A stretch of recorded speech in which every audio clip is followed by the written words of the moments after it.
This is a very serious topic, and it might bring up some uncomfortable feelings, and that's okay. But I just want you to know, I'm not a therapist. Miss Valerie's not a therapist. But if this brings up feelings and you really don't know what to do with them, reach out to us and we'll get you in contact with resources that can actually help in that way. Okay. I want you guys to have fun, get excited. Miss Valerie is going to talk about ACEs, which are adverse childhood experiences. I am so excited that y'all get to experience this. Miss Valerie is an amazing facilitator. She's so smart and so genuine, so you're in for a treat. Once again, first name, last name, email address in the chat box. Participate however you can. And I may or may not ask a question at the end of it. I love you. You are worthy. I think that's it for announcements. So Miss Valerie, it is on you. Thank you again for being here to love on our students. So I'm going to go away. Have a great class. Thank you so much, Courtney. Everybody, I'm so happy to see you guys. I'm so happy you came to join me. Welcome, welcome. My name is Valerie Auber. I'm a volunteer educator at Pregnancy Aid Clinic, and I have a master's degree in human development and family studies. And I also am a certified family life educator. And today we're going to talk about ACEs, which is adverse childhood experiences. These are experiences of adversity during childhood. And really what that is things that cause too much stress to children in their lives, too much stress. For example, things we're talking about when we're talking about ACEs are things like witnessing domestic abuse or being abused, having a parent who is absent. So the parent's not there because they're incarcerated or they've been deported or because of divorce, or another example of ACEs is having a parent who's a substance abuser. So all these things can cause too much stress to children. And so that's what we're talking about when we're talking about ACEs, or adverse childhood experiences. And like Courtney said, if this topic is really emotional for you personally, or if it brings up painful memories or something, I'm not a therapist, but one thing you might want to do is view this later when you can have a person of support view it with you so you can stop and talk about things. Or you can reach out to Courtney or myself and we can help you find the resources that you need if there's something you want to dig deeper into. However, okay, I really think that this talk is going to be mostly positive. It's going to be ways for people who have experienced adverse childhood experiences when they were children. We're going to talk about ways to heal and to thrive. And so I really hope that you find this more helpful than unsettling. I don't think it's going to be too difficult to go through. Also, while we're thinking about ACEs, adverse childhood experiences, I want you to think about two things together with me. The first thing is, did you experience adversity in your childhood? And then the second thing we'll think about all at the same time is, how can we help children who are in our lives today? Now that we're adults, how can we help the children that are around us? Okay, so here's a quick little outline. I want to make my screen go. Come on. There we go. Here's a quick little outline of what we're going to cover today. First, I'll talk a little bit more about what adverse childhood experiences are, and then we'll talk about how ACEs affect our lives. How is it that ACEs affect children's lives and on into when they're adults? Then we will add up and calculate our own ACEs score, and then we'll think about how we can help ourselves if we experienced adversity in childhood, and how we can help children that we know.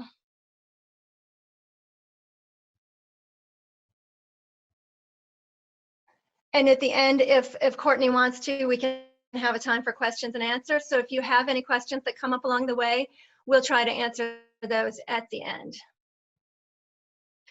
Okay, so what are ACEs? I talked a little bit before already about examples of ACEs. ACEs stands for Adverse Childhood Experiences. These are things that cause too much stress for children. They're sort of traumatic experiences that happen during childhood. So examples are being abused as a child, and that includes physical abuse, verbal, sexual, and emotional abuse, and neglect. Another adverse childhood experience would be witnessing domestic abuse, being there when adults are abusing each other, having a parent with mental illness, or a parent who is a substance abuser, and if a parent is absent from their life due to death or divorce or incarceration or deportation or things like this. ACEs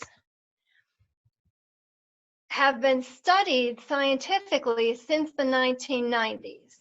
The idea that ACEs was a thing that could be studied with scientific evidence was first thought of in the 1990s. There was an original study that came out in 1998, and that study was co-sponsored by the CDC, the Centers for Disease Control, and by Kaiser Permanente, the insurance carrier. So they were thinking about health. They were thinking about physical health and mental health when they did this study in the 90s. Since then, there's been a lot of research done about adverse childhood experiences and how they affect us and what we can do about it. So the original study was done, published in 1998 by these two scientists. And what they found was that adverse childhood experiences, if you have experiences of this adversity in your childhood, it was linked to problems when the person became an adult. Physical problems, mental problems, and behavioral problems. So too much stress or trauma as a child was linked or associated with problems later in life in adulthood. So physical problems, actual physical health problems like obesity, diabetes, sexually transmitted diseases, heart disease, cancer, and stroke, these things were actually linked to ACEs. If a child had a lot of adversity in their childhood, they're more likely to have these physical problems with their health in their adulthood. Same thing for mental health issues. They're more likely to have depression, more likely to have suicidal thoughts and attempt suicide, and more likely to engage in risky behaviors like smoking and drug use and risky behaviors like that.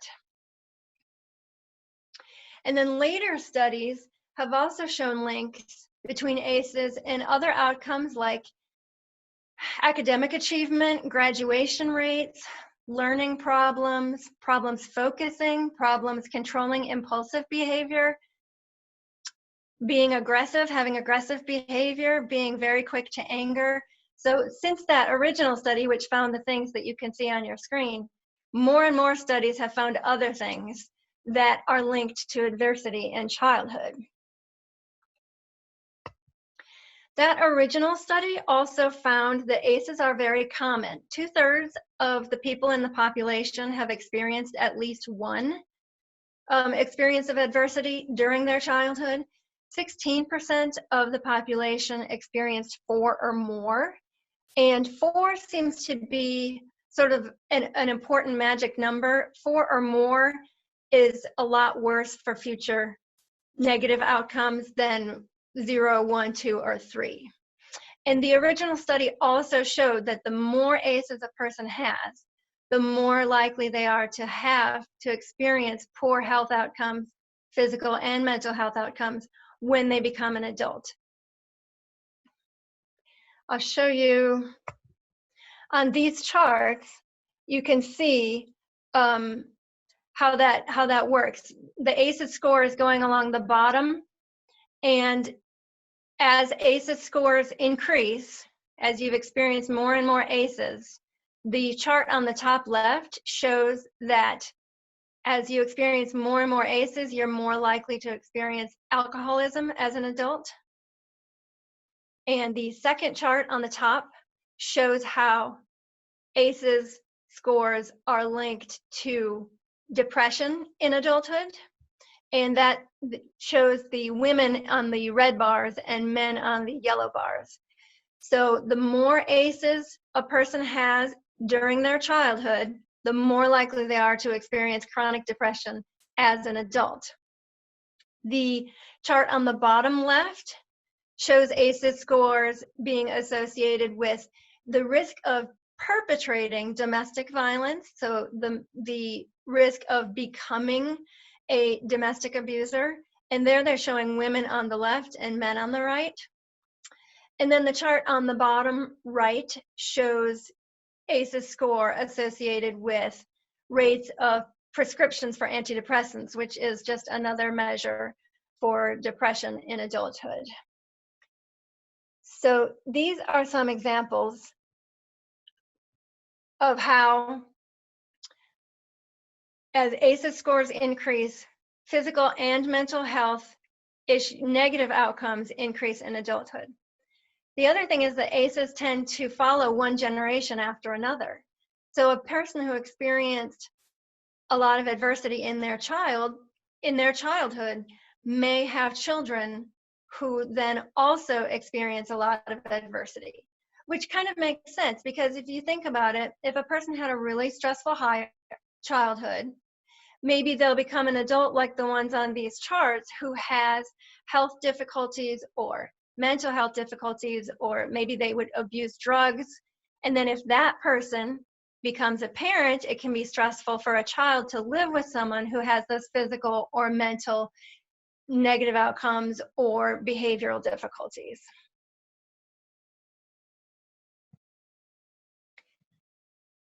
Okay, so the original study in the 1998 showed that adverse childhood experiences are associated with problems in adulthood, problems with physical and mental health. Since then, a lot of studies have studied how and why that happens. Why does it make sense that problems in childhood are causing these problems, or not causing, are associated with these problems in adulthood? So stress is one of the things they're really focused on, because adversity in childhood really increases stress levels in the children. Toxic stress can actually change a child's developing brain, is one of the things that study after study has found. Okay, so I just used the word toxic stress.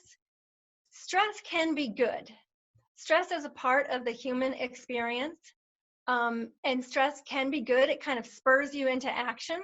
Like, think about the stress of your first day of school, or stress of a competition or a sport, or standing up in front of this and doing the spelling bee. This kind of stress spurs you into action.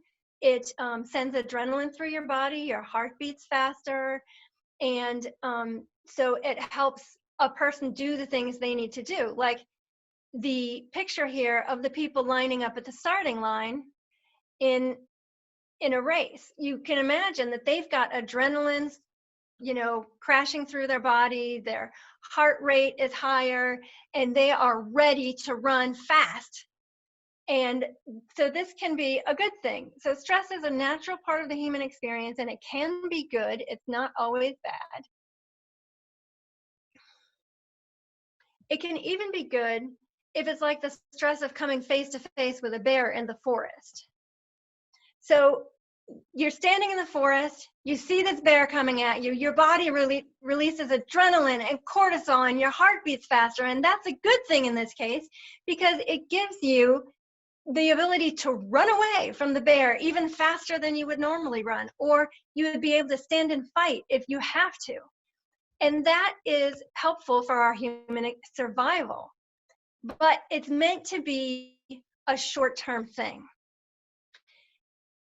You can run away from the bear, and then you're safe. the bear is gone, your heart rate can come back down, the adrenaline can even out, the cortisol can even out, and these stress hormones coursing through your body can calm down. So stress is a natural part of the human experience. It can be a good thing. It can be good for our survival. It's there for a reason, but it's meant to be a short-term thing. You're supposed to be able to come down off of stress. Stress can even be a fun thing. This is a picture of Ellen DeGeneres scaring Nicki Minaj. So, you know, you can imagine the heart is pumping. It's kind of fun when it's a short-term thing and there are people around you who care about you and can support you and help you through. But toxic stress is when stress keeps happening over time. It's prolonged exposure to stress. The people who research ACEs say, what if the bear lives in your house? So if these stress chemicals that are produced in your brain all the time, it can really physically change the developing brain. The body overloads on cortisol and adrenaline, these stress hormones, and it can actually harm the brain. Remember that the brain is still developing from before a baby is born all the way until you're about 25 or 26 years old. But the brain is developing really fast, especially between birth and age 3. So especially if there's too much stress during that time period, a child's brain can show actual changes. And you can see these measurable differences in these changes in the brain using MRI scans or PET scans or things like this. Here is a PET scan of 2 children's brains. The child's brain on the left with the more red in it is a healthy brain. And the one on the right is from a child who was in a Romanian orphanage from shortly after birth. They basically lived in a crib and were fed, and that's it. And so there was a lot of difficulty and adversity there. And the blue and black areas on the right-hand brain show areas of low activity. The red areas are areas of more activity in the brain. And those areas on the right where you can see blue and black actually happen to be partly the areas in the brain that regulate emotions. So you can see that this child probably had problems regulating their emotional responses, and especially their response when new stressors come into their life. So their response to stress and their response to any emotional problems that can come up in their life. So the stress hormones can actually change the cells and wiring of the brain.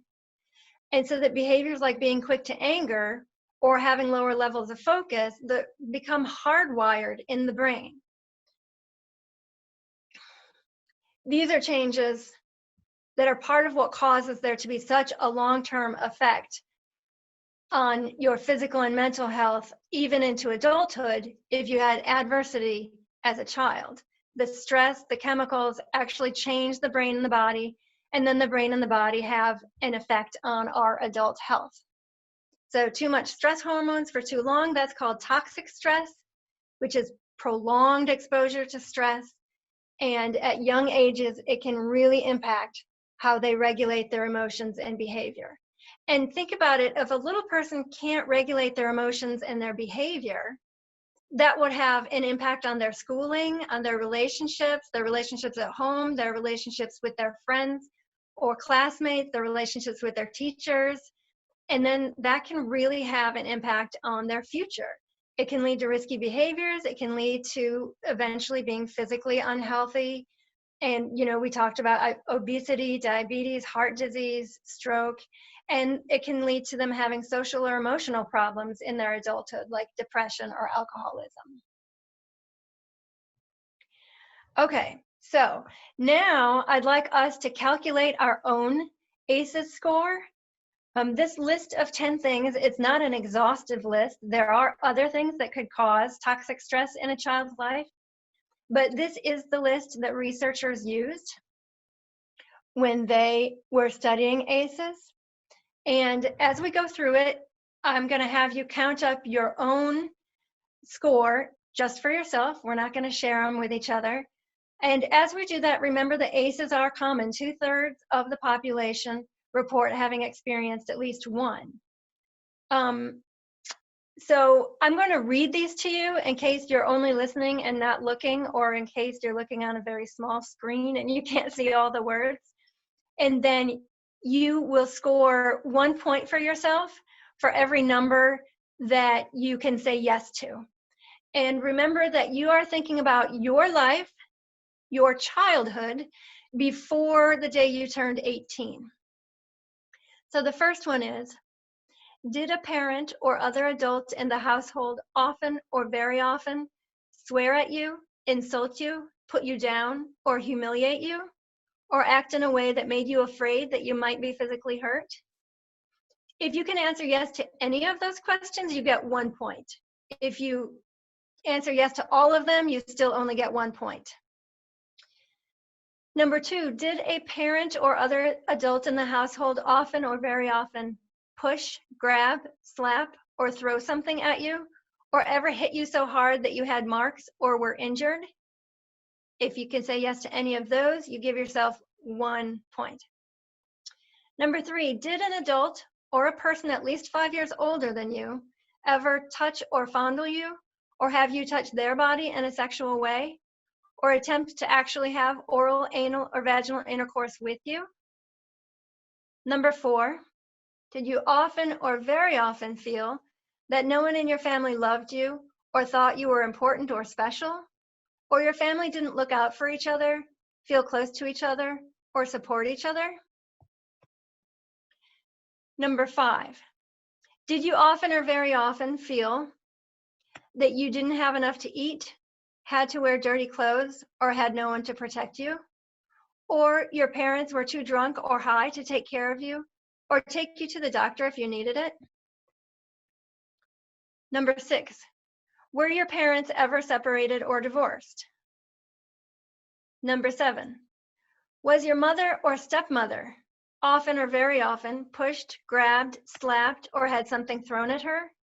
Or sometimes, often, or very often kicked, bitten, hit with a fist, or hit with something hard? Or ever repeatedly hit over at least a few minutes, or threatened with a gun or knife? Again, if you can say yes to any of those, you get 1 point for each of these numbers. Number 8, did you live with anyone who was a problem drinker or alcoholic, or who used street drugs? Number 9, was a household member depressed or mentally ill? Or did a household member attempt suicide? Number 10, did a household member go to prison? Now you add up your yes answers, and this will be your ACEs score. So you'll have a number between 0 and 10. You could have 0, you could have 10, you can have any number in between there. Remember that ACEs are common, and remember that people with 4 or more ACEs, these are the children that we worry most about, and that's about 16% of the population. As you're also thinking about these and tallying up your own, I have a question for you. Which one do you think is the most common in the whole United States population? Which of these ACEs do you think is the most common? If you want to answer that question, you can just write the number of it in the chat box, and we'll see which one you think might be most common. We're getting several responses. We've got 9. The living with a single parent or parent that is divorced. Number 3, number 8. Thank y'all for participating, by the way. Somebody said number 2. So 9, 3, 8, 2. Courtney, do we have a winner? It looks like number 2 and number 3 were picked 2 times each. Okay.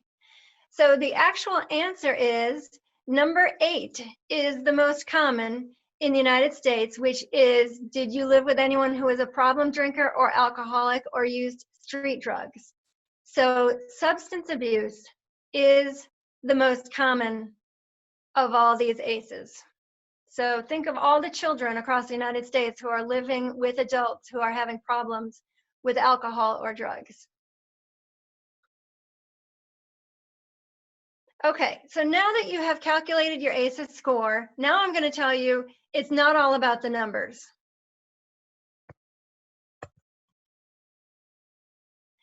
You can see this GIF, maybe you can see it, from Law and Order. How bad was it? And apparently the answer, when she said that, he said, the Titanic meets the Hindenburg meets my first year of Little League. So you have just tallied up your ACEs score. But it's not all about whatever number you just got, whether you got a 0 or a 1 or a 4 or a 9. It's not all about the numbers. Now you have to think a little bit more about how bad was it. The way you're going to be affected depends a lot on the severity of the situation. For example, somebody could have said, my parents were separated or divorced, and they would have gotten 1 point for that. But the experience of a divorce for a child can be different for 2 different children. Imagine 2 different children who experienced divorce and both of them got 1 point for that on their ACEs score. Well, divorce could be a pretty easy thing for a child to live through, really, or it could be a very, very traumatic experience. So, for example, was there a lot of angry fighting? Did they drag the child into it? Was there a bitter custody battle? Or did the parents pretty much agree in a friendly way to get divorced? Did they set up loving homes near each other that the children could go between and on a schedule that everyone agreed on? So it could be an easier experience or a very traumatic experience, depending on the situation, depending on the family. But yet both of those people scored 1 point for saying, yes, there was a divorce or separation in my family. So, the question, how bad was it, is kind of important to think about instead of just thinking about what number is your ACEs score. Another example of how the severity really matters, say that you answered yes and you got 1 point to the question that said a member of my family had gone to prison. So, what's a couple of different situations? Maybe your mother was Martha Stewart, who went to jail for 5 months for insider stock trading. Or maybe your mother murdered someone and you watched the police come and arrest her and drag her away, and then she was incarcerated for the rest of your life. 2 very different experiences that 2 different children may have experienced, and they both got 1 point for saying a member of my family was incarcerated, but the severity was different between the 2.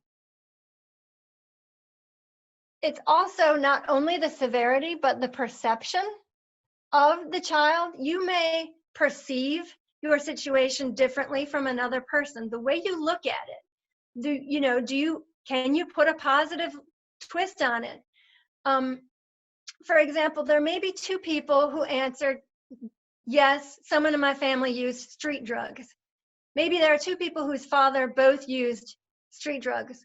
Or even maybe these 2 people are siblings and they both lived in the house with one father who used street drugs. But they may have a different perception of the situation. One may say, my father uses drugs and I see what it does to my dad, and I am never going to touch the stuff. And I'm learning a lesson by watching my father. But the other person may say, my father uses drugs and it's ruining my life, and I think about it all the time, and I worry about him, and I fight with him about it, and I try to stop him. The one person's perception of it by saying, I see what it does, I'm never going to touch it. compared with the other person's perception of, I fight with him all the time about it, I worry about it all the time. So that can have different effects on their eventual health outcomes in their adulthood. So we're talking about, how bad was it? What's the severity of those ACEs? What was your perception of the experience with those ACEs? It depends on not just the numbers you just came up with, but it depends on how traumatic and stressful the adverse childhood experience was and how you perceived it.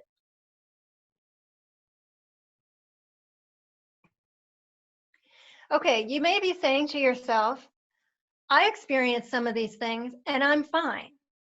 Plenty of people have experienced adversity in their childhood and they're fine. And they're not experiencing these physical difficulties as an adult. They're not getting cancer, they're not getting obese, they're not alcoholics, they're not using drugs. Remember that the original research was done on a population level, not on an individual level. So there are a lot of things in an individual person's life that can change the outcome for the better. Oprah Winfrey is an excellent example. She's a highly successful adult. She has positive, long-term, nurturing relationships with good people. But she suffered adversity as a child. She suffered abuse and molestation. She lived with her grandma and she grew up on welfare. She became a runaway teenager. She was in juvenile detention at the age of 13. But here's what Oprah also had. She was a very intelligent child. She could read by the age of 3. And she had teachers who took an interest in her and encouraged her and made her feel worthy. Can you guys just hear Courtney telling you you're worthy? It's like that. What she didn't get at home, what Oprah didn't get at home, she got at school. In fact, she particularly credits her 4th grade teacher with saving her life and helping to turn her around so that she could become the successful woman that she is today. So you can see with Oprah, there were some things that, although she experienced adversity as a child, there were some things that could protect her as an individual against the possible lifelong effects of having ACEs. These things can make you resilient. Things like intelligence. So we talked about Oprah's intelligence. She was a capable child. She was a little girl with early reading ability, academic curiosity, and that really helped set her up for overcoming her childhood difficulties.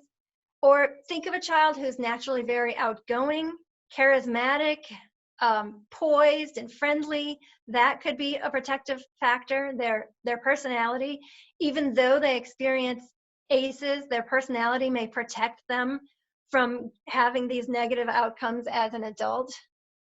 A person who feels capable and independent, a person who feels like they can get things done, that kind of personality trait can protect you against the negative effects of ACEs. But the most important thing that can protect you against the negative effects of ACEs is a relationship with a caring adult. Any safe, stable, nurturing relationship with any adult that you can trust is the most important protective factor for children who live in adversity. If a child has, or if you had, any safe, stable, nurturing relationship, any adult you could trust, those kind of relationships can protect a person who experiences adversity in childhood from having these eventual negative physical and mental health effects in their adulthood. Any safe, stable relationship, if it's not with mom and dad, if you can't get it at home, then maybe grandma or auntie or a coach or a church leader or a teacher like Oprah had, or the guy from the Big Brothers Big Sisters organization. If a child has any adult in their life whom they can trust, that can protect them from the negative effects of ACEs. This quote in the middle, every child is one caring adult away from a success story, I love that. That's what every child needs, is one caring adult or more. That quote is from Josh Shipp. He grew up in foster care. He was a foster child, and then he went to Harvard University. He's a Harvard graduate, and he's an author and a speaker now. That quote comes from him. So educators made up a list that's similar to the ACEs list, but this is things called resilience, the things that can protect a child from negative outcomes, even though they live in an environment with adversity. So this list wasn't used in research, it's really used for education, but these are things that can help children, especially children with 4 or more ACEs. It can help them to not develop the negative physical and mental health outcomes that we talked about. So I'll read these to you in case you're not looking at them. So these, think about your childhood, but thinking about also how you can help the children in your lives. These are things that can help, even though a child lives with adversity, these can help them to not have negative outcomes as an adult. I believe that my mother loved me when I was little. I believe that my father loved me when I was little. When I was little, other people helped my mother and father take care of me, and they seemed to love me. I've heard that when I was an infant, someone in my family enjoyed playing with me, and I enjoyed playing with them. When I was a child, there were relatives in my family who made me feel better if I was sad or worried. When I was a child, neighbors or friends' parents seemed to like me. When I was a child, teachers, coaches, youth leaders, or ministers were there to help me. Someone in my family cared about how I was doing in school. My family, neighbors, and friends talked often about making our lives better. We had rules in our house and were expected to keep them. When I felt really bad, I could almost always find someone I trusted to talk to. As a youth, people noticed that I was capable and could get things done. I was independent and a go-getter. I believed that life is what you make it. So these are things that can protect against those long-term problems during childhood, even if you're living with some adversity. But here's another thing. You can also reverse the changes later in life that were caused by toxic stress when you were a child. You can actually undo many of the changes, even, those changes we saw in the brain. You can undo many of these changes. And resilience is something that can be taught. It's not something that a person either has or doesn't have that they're born with. It's something that can be taught. It's something you can develop. And it is the ability to adapt in the face of adversity. The brain is plastic. That means it can change. It can change for the better then, as well as for the worse. So we saw those pictures of the 2 brains, and we saw that the brain can change and has been shown to change due to toxic stress. But you can also see that the brain is plastic. It can change for the better. And the body wants to heal. So there are some things that can build resilience to undo the problems caused by toxic stress. So some resilience building practices are things like asking for help, developing trusting relationships in your adulthood. Having trusting relationships now can help undo the problems that could have been created during childhood. Having a positive attitude, listening to your own feelings. So these practices, doing these things, can actually protect most people who have 4 or more ACEs in their childhood from the negative outcomes.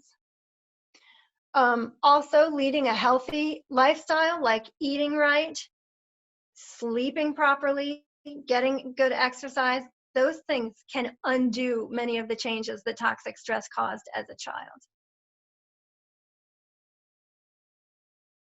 So it's important to remember that ACEs do not cause negative outcomes. Experiencing adversity in childhood does not write your destiny. ACEs have been found to be linked with these negative outcomes on a population level, but that doesn't mean it has to be there that way for every individual. So there are many things that can come between having ACEs in your childhood and the lifelong adulthood negative consequences. So if you were that child, when you calculated your ACEs score just now, if you had 4 or more, but did you have a trusting bond with an adult, any adult? Were you an independent, capable child? Did you find positive meaning in the adversity, like the child in the story whose father used drugs and the child swore that they would never touch drugs? Even just finding positive meaning in the adversity somewhere is a good thing.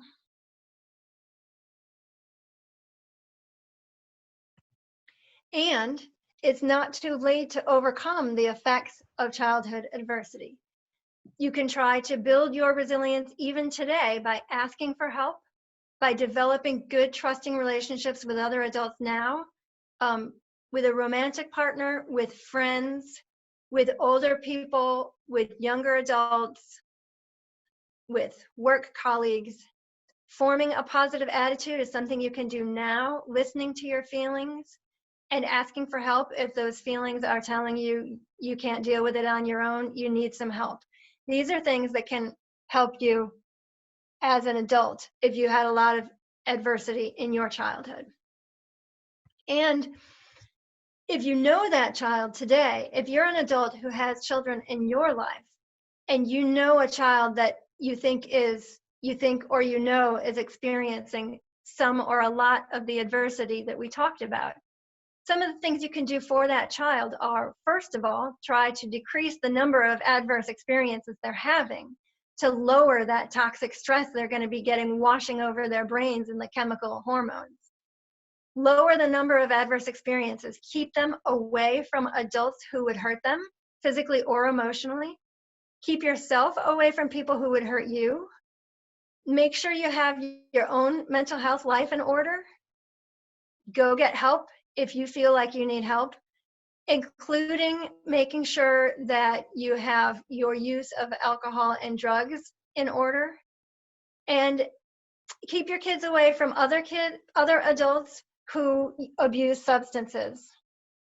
And then you can help children that you know build their resilience. You can be that person who loves them, be that trusted adult in their life, tell them they matter to you, tell them they're worthy, and increase their relationships with other good adults. It's always good for a child to have more than one nurturing, loving adult in their life who tells them that they matter, who tells them that they're worthy.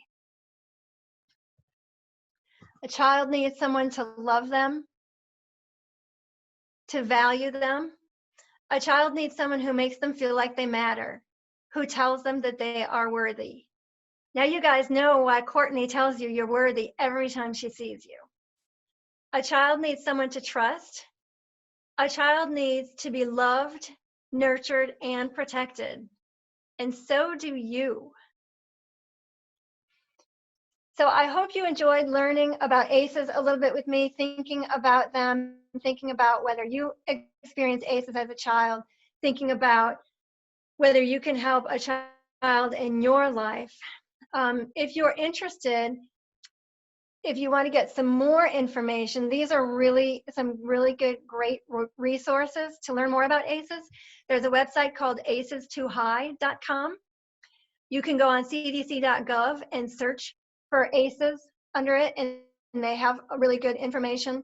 You can go to developingchild.harvard.edu and search on ACEs there, and those are some really great resources. Miss Valerie, you're a rock star. Ladies and gentlemen, there will be more classes by Miss Valerie in the future. Y'all know I send way too many emails, but in those emails, I tell you about the classes that are coming up. And Miss Valerie is doing 3 more classes, so you get some more time with her. We've got lots of thank you, Miss Valerie's in the comments.